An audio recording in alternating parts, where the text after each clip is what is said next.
Welcome back to Create Space, a podcast that finds joy in the art of storytelling. Today, we are talking about story in a very literal and direct way by diving right into the topic of literacy. I am going to introduce you to our guest, Stephanie Affinito. She's a clinical teaching faculty member at the University of Albany in the School of Education. She's also a published author and literacy coach and the host of the Get Literate podcast. So Stephanie has a deep love for all things literacy teaching, coaching, and leading. She's dedicated her entire career to creating spaces for learning that build teacher expertise, spark intentional reflection, and connect philosophy to pedagogy. Now, Stephanie says that books and reading have the power to transform our lives. They allow us to meet new friends, travel to new locations, experience new perspectives, and learn valuable life lessons with every turn of the page. Stephanie believes a life well read and well written is a life well lived. So I'm thrilled to have the opportunity to bring her on Create Space, and I can't wait for you to meet her. So let's get into it. Stephanie, welcome to the show. Today we have Stephanie Affinito. She is a literacy educator and the host of the Get Literate podcast, and I'm so excited to have you. Thank you for being here with us today, first of all. Oh, thank you so much for having me. I'm excited to chat with you today.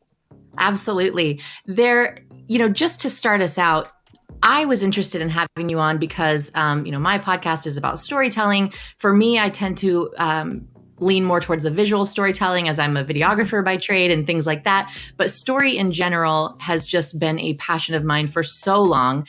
So naturally, you were a perfect fit.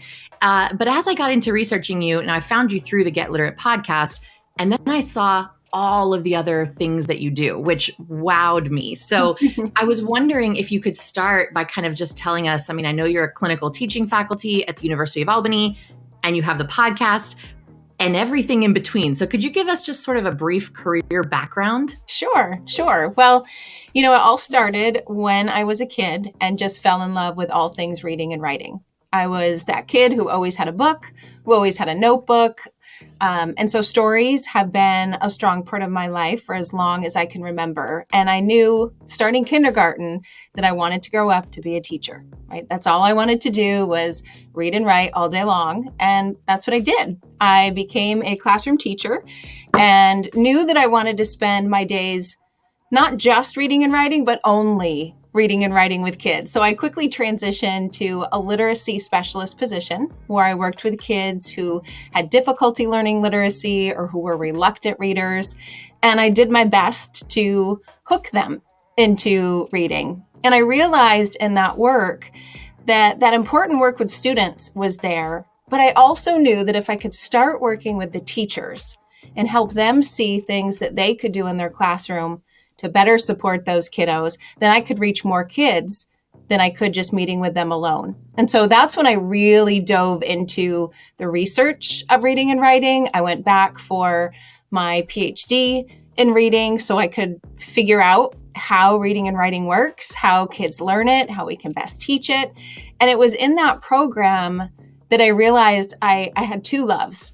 I loved working with kids, but I loved working with teachers. Really problem solving what reading and writing looked like in their classroom, what the role of books and reading and story and all of the other modalities as well. And so I started working as an instructional coach, working with teachers to really support kids. And from there, ended up at the university level, where now I get to spend my days reading and writing with teachers who want to do the same thing I do, which is to become a literacy teacher. And I've kind of branched out to where I don't just work with teachers who want to learn how to be literacy teachers, but I'm actually moving into kind of coaching people in reading and writing myself. So that's where the blog comes in and Get Literate, my podcast. I do lots of, the bookish projects that I just love to do. I've started doing, but I've shared them widely. And I've really enjoyed connecting with all sorts of readers and writers and crafters and makers and people who just really value the written word and the page, whether that's a page of a book or the page of a notebook. And I don't say no to a lot of things. So I do find I have lots of projects up in the air, but I love it. I love all of them. It sounds like they're all different, but they're all so closely intertwined that everything kind of meshes and goes back to your overall love of literacy. So it seems like you're very busy, but a pretty perfect fit, I would argue. Yes, perfect fit, very happy fit. I love that. So, in the community that you've built of teachers and just people who enjoy literacy and enjoy reading and writing, I'm sure you're surrounded by a lot of people who think like you. My question would be, when working with kids or perhaps adults too, who maybe just aren't into reading, if they just kind of say, I'm not much of a reader, or I don't have time to read, what would you say to people like that? How would you, I guess, emphasize the importance to someone who maybe doesn't see it? Yeah. Well, my line I usually throw out there instantly is that books are patient and they're waiting for us. And so the biggest thing, and you mentioned both kids and adults, and I have found when answering that question, how do I find more time to read? Or what if I don't really like to read? It really comes down to the same kind of response, whether you are 5 or 50, right? And that is finding a purpose for doing so. So really leaning into what you love to read and finding what you love to read is the big thing, right? Because as teachers, as schools, we put a lot of requirements on kids to read certain things at certain times, and that can kill the love of reading just for fun, because it no longer is fun. We put homework on it and comprehension questions on it and all of the things on it. And so I do recommend, if you're someone that is struggling to find the value in reading, or if you just, I'm not a reader, right? It means that you just haven't found what reading could do for you or mean for you yet. Usually with adults, I start with all of the research benefits. I mean, we could have a whole nother episode on the physical and mental and emotional benefits of reading books, from lowering your blood pressure to alleviating depression and building empathy, right? So when you know your why, and you know why books might be something that you want to bring into your life, and you make sure it's a joyful space, right? Don't read books you don't want to read. Right? Don't read books just because someone says you should or it's on the bestseller list. Read the book that's either speaking to you somehow, right? You just for some reason think that would be a book that you love. But what I love is the idea of bibliotherapy, which is we read books to make our actual life better. Whether that's to meet new friends, to escape to places we will never visit in real life, or just to learn based on a season of life that we're going through. If we can make reading relevant, if we can make it enjoyable, we can see the benefit behind it, then we'll be more apt to find the time. Because we can all find the time once we realize it's something that we want to do. And so really going into that why, going into what makes it work for you, what would make your reading heart happy, and just doing those things. And with teachers, they've got lots of requirements. I'm sure they would love to throw out the curriculum and just read books with kids that they love all day. But there are ways in that we can do that in small pockets throughout the classroom as well. Yeah, absolutely. I think about when you said, how some people just say, well, I'm just not a reader. A lot of times I wonder if that's just social conditioning that they maybe had a hard time learning it as a kid. And so then they were labeled, so-and-so is not a reader. And therefore that sticks. And so maybe it's refinding a love or realizing that you can be, something else. You can read. Anybody can, right? Absolutely. It also requires a little bit of slowing down that's hard for us to do today, right? There are no shiny screens. There are no feeds to scroll through. It's you and the book and the quiet and whatever you make in your mind. And that can be hard for people who are used to being very busy and who want to read, but just have a hard time settling down. And it can also be hard for kids who are used to animations and things that are moving to get their attention rather than them get the attention themselves. So that's where it comes down to choosing something that you actually want to read, that you love. And that helps us kind of get rid of all of the noise that's going on and literally get lost in a book, which is what we tell kids so much. Yes. And I resonate with that because I was kind of like you growing up. I've always loved reading. I've always loved writing. And I could very easily get lost in a book and, my mom would joke that I would disappear for hours at a time over a weekend because I was reading a book. And I find that in adulthood, that's so much harder to do. One, because I can't go do that. I can't ignore my children for that long. I can't ignore my job, but that's how that's how I like to read versus maybe a chapter a night. I prefer to just like get into it. So I do think that it can be a challenge, but a worthwhile challenge to find your way back to that, to be able to let go of the noise, like you said, and bring that back. Okay, so in thinking of literacy and sort of the bigger picture and the scope of society and community, in the first episode of this podcast, when I was just kind of explaining my why, I brought up the fact that oral storytelling was sort of the beginning, and then the written storytelling is much newer, relatively speaking, of course. And it was the first moment that we saw permanency in people's stories, right? You could relive those, you could give them to somebody else, they could be studied as history later. So I guess my question to you is the written word, the ability of us as humans to write something down, to read something later, to record our history in words. What does that mean to society? What does that mean to community? Oh, it's everything. It's everything for a book lover and a notebook lover, especially.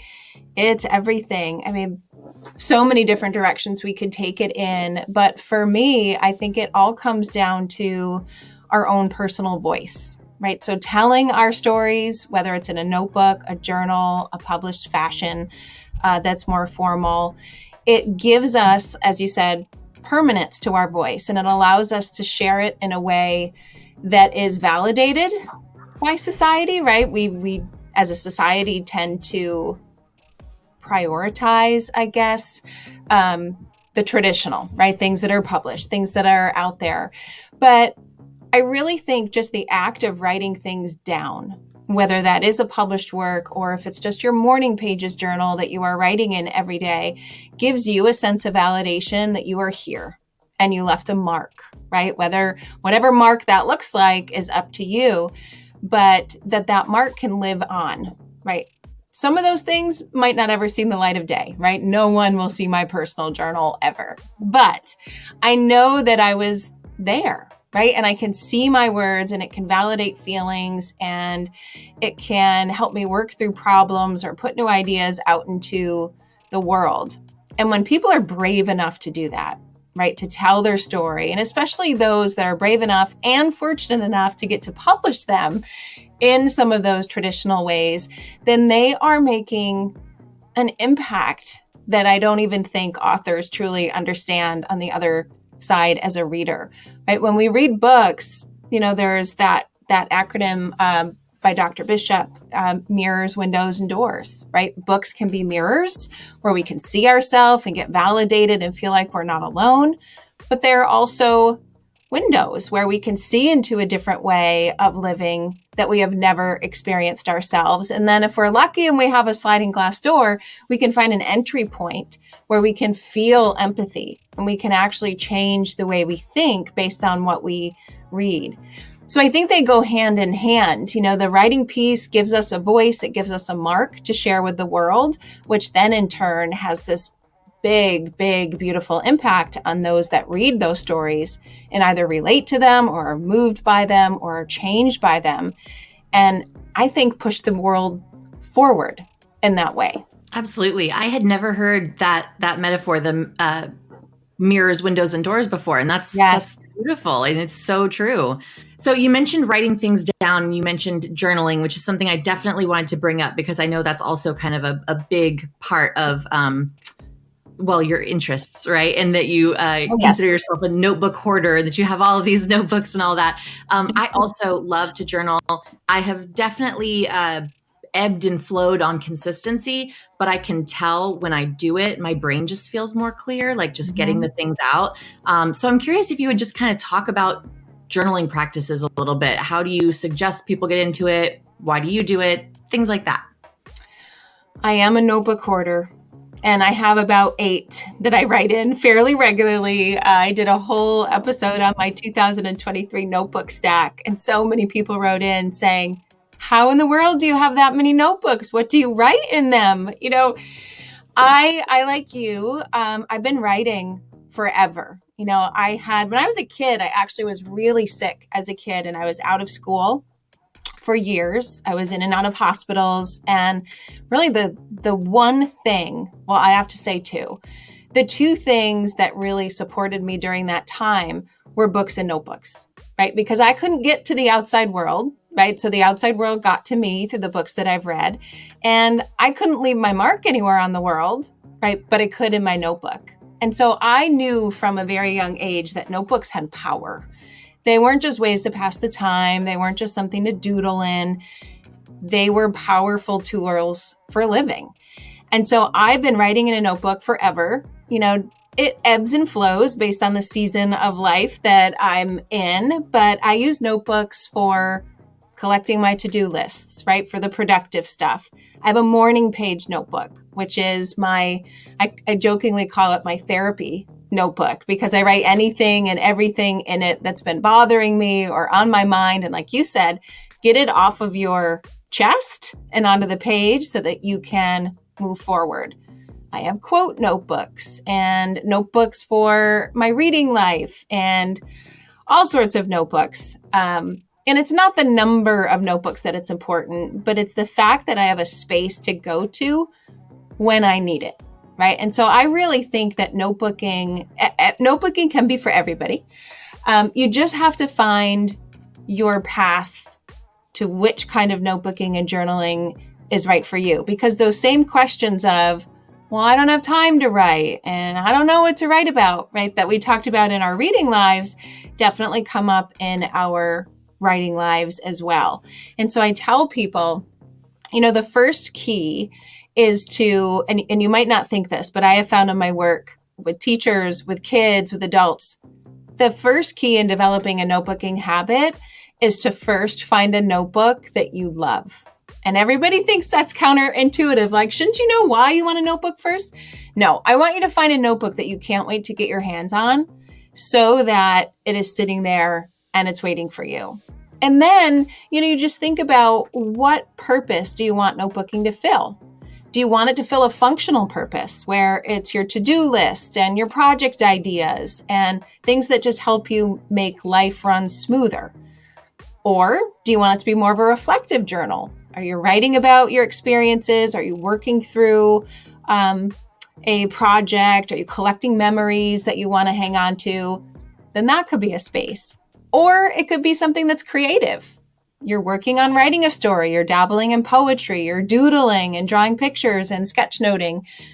Once you have the notebook, I recommend that you think about that one reason, whether it's functional or reflective or creative, and then just set yourself with a really small challenge, 5 minutes a day, right? Just open up to that page, date it at the top, and write something. And then over time, it gets easier and easier as you build your habits, right? I have a framework called Habits, Hearts, and Communities. And if you build your habits and you make sure that when you're doing those habits, they are things that are close to your reading and writing heart, so things that you enjoy doing, the next step is to then share that with a community. Reach out to other people who notebook. Search online for notebooking prompts or ideas, or just to see the beautiful spreads that some people are creating on Instagram. And that has a nice snowball effect that can really get a notebooking or a journaling habit rolling. Yeah, Pinterest and Instagram, when I think about like the bullet journal spreads that I've seen, I mean, some crazy stuff. They're gorgeous. Mine are not like that, for the record. I have attempted to get mine like that. And it's funny because I'm definitely a creative person, but not, and even visually creative, but not drawing, like not, that is not, it doesn't come out of my hands somehow. I don't know why. But actually, okay, Stephanie, so I have a question for you related to that. And I don't know if you would even have an answer, but I'm going to ask it. Since you're a scholar too, and kind of an academic, maybe you've stumbled upon research about this. Is there a difference in reaping the benefits of journaling? And possibly let's expand this to books too. Is there a difference between handwritten versus typed journals, and or reading versus, say, listening to an audiobook? Is there a difference there? I'm going to say yes and no. So first, let's start with writing. A lot of research out there to show physical, mental, and emotional benefits, right? So lowered heart rate, better sleep, research that shows even just 3 to 4 times a month, writing 15 to 20 minutes a day can reduce autoimmune conditions like rheumatoid arthritis and asthma. It can alleviate depression, boost happiness. So we've got a lot of benefits from writing, and the research does show. So I apologize to all of those that like to do their writing by computer only. It does show that you will reap more of those benefits if you are writing by hand. So that doesn't mean that you can't get some of those benefits by typing or doing digital work. But most of the research shows that old school, old fashioned pencil to paper, that movement, that motor movement and that connection with the brain, that is really what's doing it. It's activating part of the parasympathetic nervous system and kind of calming us down. And so you will get benefits any old way, right? Even if it's digital, but they will come a lot faster if you are going old school. Now, on the reading side, though, research, there's mainly research out there for reading traditional printed books. So all of those benefits I mentioned, like, again, the decreased heart rate, we've got building empathy, we have emotional resilience, all comes through reading a book. Those research pieces showed that you can get those benefits with just 6 minutes of reading a day. Just 6 minutes. It's what I love telling teachers and kids. You only need 6 minutes. Everybody can stop scrolling for 6 minutes. There isn't much research out there on the difference between reading printed books and ebooks, listening to books. So I don't really have a research-based way to say, will you get those same benefits? Because often what happens when people are listening to books, they are multitasking. Right. And so we are not calming our nervous system down. We are not being present. We are juggling more than one thing, which, don't get me wrong, I love doing.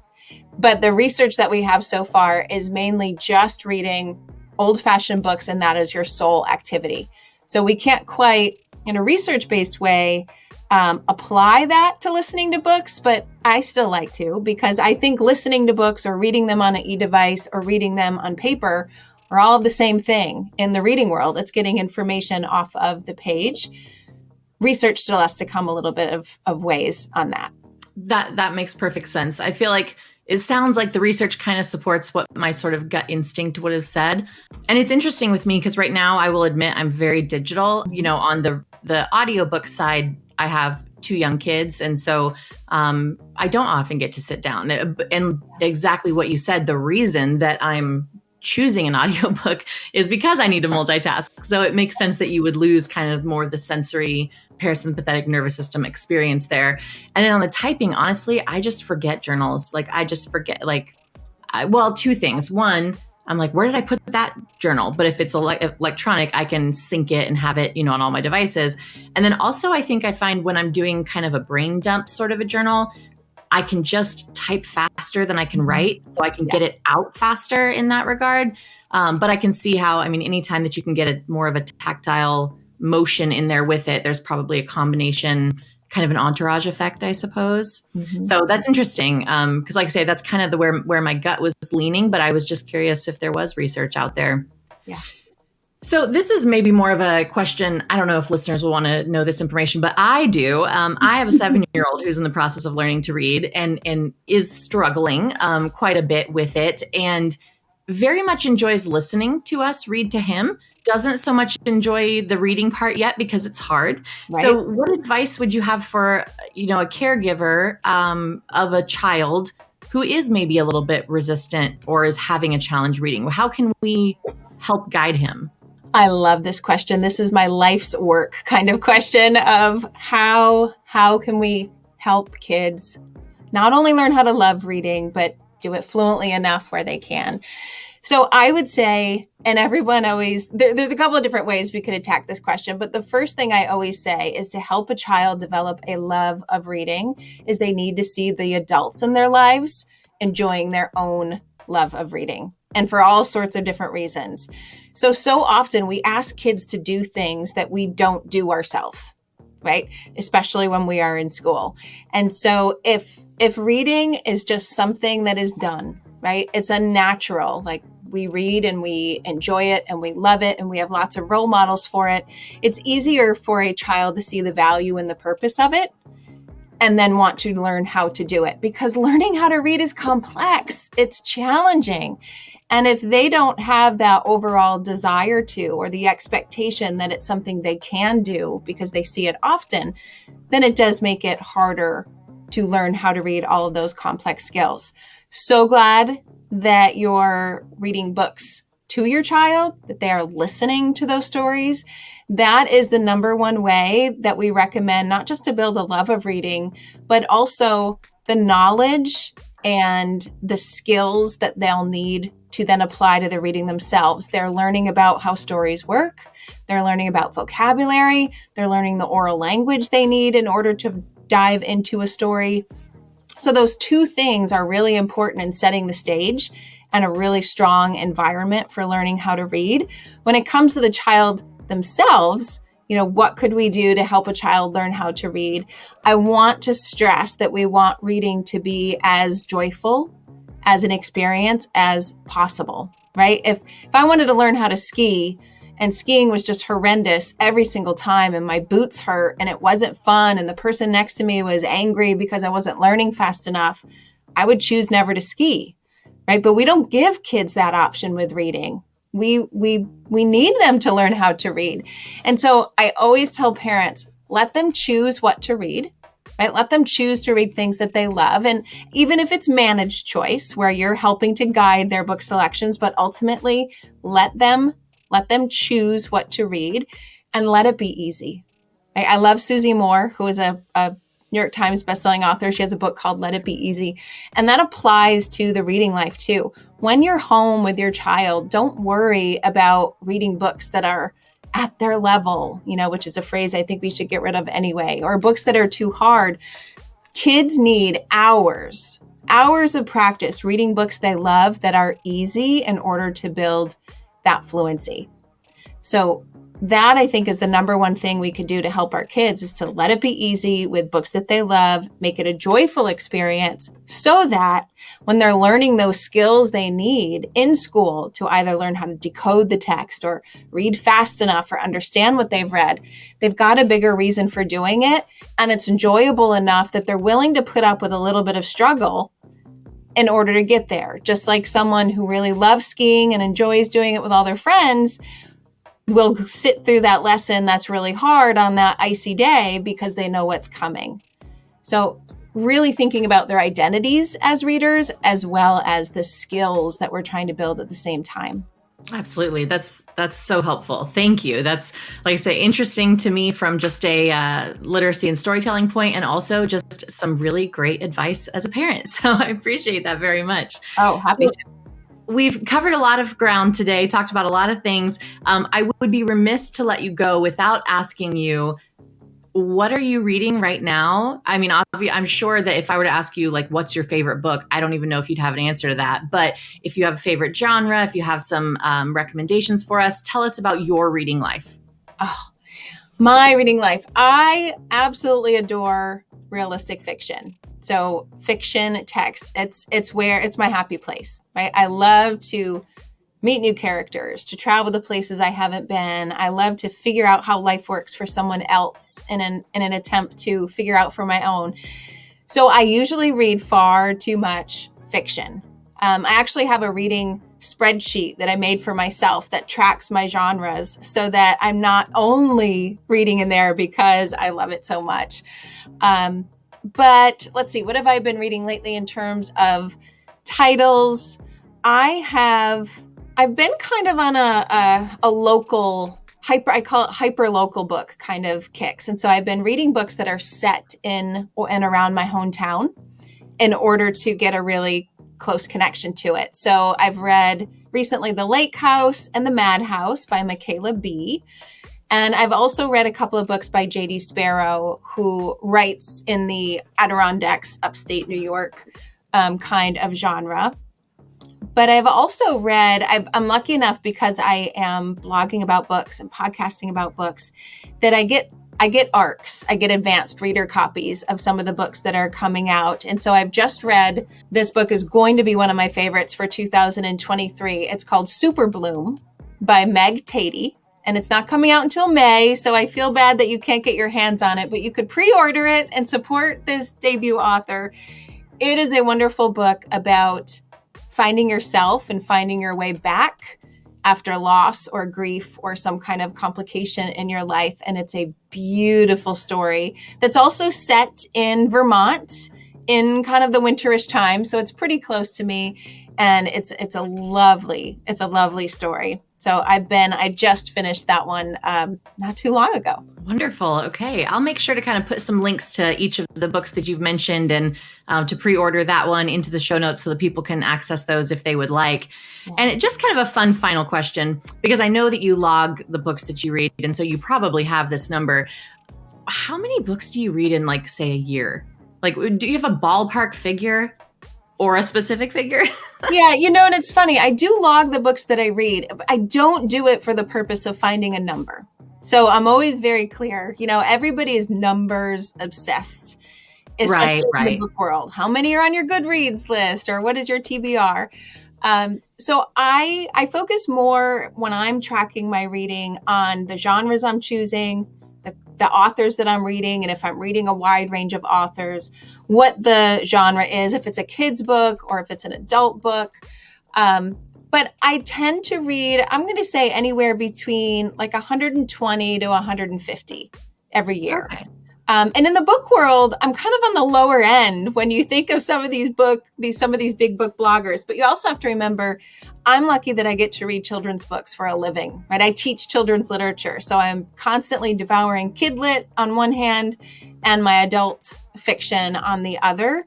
But I love tracking it because it shows me where I can grow. And I know a lot of people track their reading life to see how many books they've read and how many authors they've read. And I use it to help me figure out what I need to do next, what might be good for me next. And so that's why I love tracking it on my Google spreadsheet, because Google magically does the beautiful graphic work for me and all of those things come to life. And then I have a book journal that I use where I keep track of the themes that I'm learning, the quotes, the ways that I've notebooked about the books I'm reading.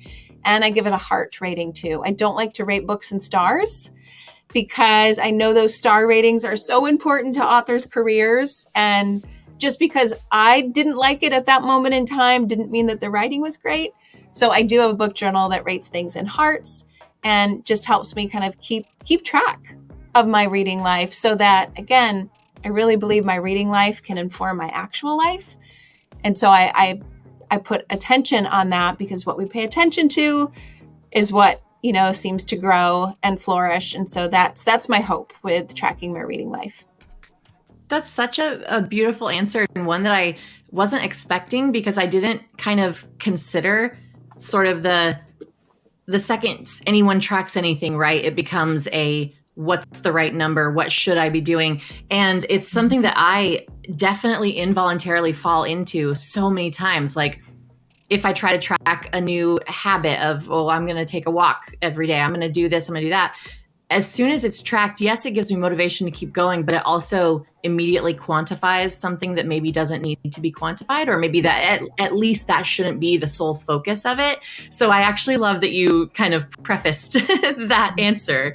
And correct me if I'm wrong, I can't remember if I saw this correctly or not, but didn't you actually make the book journal? Like, don't you sell the book journal? Can you tell us about that? Because you designed it yourself, right? I did. Well, and full disclaimer, I designed it on a piece of paper with Sharpie markers and had someone help me bring it to life so that I could figure out how to do that.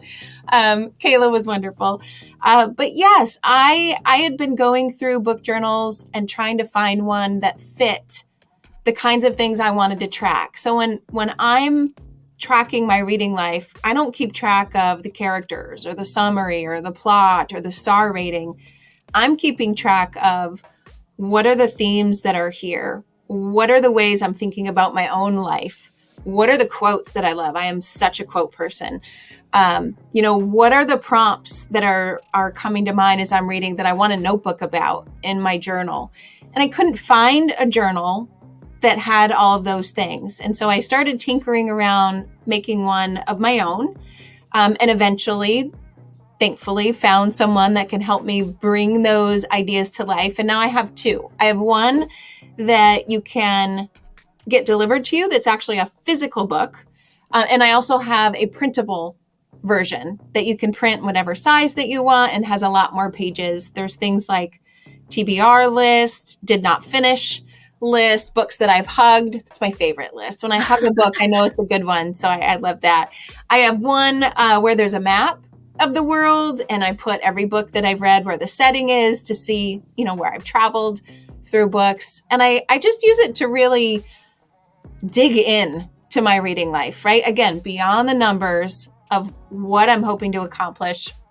And now, because I have a book podcast, I need to think about and interact with my books in a particular way to be ordered to talk about it really well online to someone else. And that book journal just helps me hold on to all of those details that I know I'd forget in a busy day, right? When you close that book and you move on, it was really hard for me to remember what I've read. People would say, "Oh, you read a lot of books, give me a recommendation." And I'd come to a complete blank and I'd freeze as if I hadn't read a book because I couldn't remember the title or what it was about. And so this has helped me put more attention there because it's really important to me to connect with others about my reading life. And now I can with a journal and something like this. Wonderful. Well, we will definitely include the links to that as well, because I think there's a lot of people that would love to get their hands on something like that. And yes, I do the same thing. If someone asks me what I've read and or what music I've listened to, I'm like, goodness, I have no idea. I can't remember, even though I'm listening and reading constantly. So thank you, Stephanie. I really appreciate you spending the time with us today. Like I say, you've definitely rejuvenated my love and interest in reading in the time that I've signed up for your newsletter and have been listening to the podcast and things like that. It's one of those things where my favorite thing in life is hearing someone talk about their passion, because you can tell when they care about it. And that's how I feel about listening to you, is you can tell that passion is real. It's not something where you said, no one has a podcast about books. Maybe I should do that. But you said, I love to talk about books. I want to do this. And it's very, very prevalent. And I was just really honored to have you on the show. So I very much appreciate you. Oh, thank you so much. I love, as you've heard in my voice, I love talking about all things books and notebooks. And so it was a pleasure to come on and chat with you. I hope this episode refreshed and revived your own love of reading and writing in the same way that it did for me. So please take a moment to get connected with Stephanie and her work if you heard anything in this podcast that interested you. And of course, the links to all the things are in the show notes page. And I just encourage you to plug in where you can, because she's cultivated this really lovely virtual community of book lovers. And I know you're going to love it too. As always, thank you so much for joining me today, and I will see you all next week on Create Space.